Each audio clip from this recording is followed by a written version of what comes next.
Assalamualaikum semua. Hari ini kita akan belajar tentang Ramadan, bulan yang paling mulia.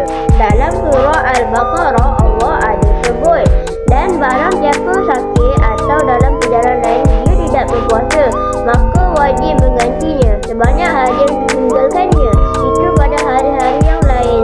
Allah telah menghendaki kemudahan bagimu, hendaklah kamu mencukupkan bilangannya yang mengagungkan Allah atas petunjuknya yang diberikan kepadamu agar kamu bersyukur. Maksudnya Allah nak beritahu siapa yang sakit atau kerja berat tak larat nak puasa lalu dia tak berpuasa, maka kita wajib menggantinya sebanyak hari yang ditinggalkannya pada hari yang lain. Itulah tanda Allah sayang kita. Walaupun kita dapat Ar-Rahman, kalau dapat Ar-Rahim boleh juga, tetapi kita kena berusaha untuk menjadi orang yang beriman di hamba Allah.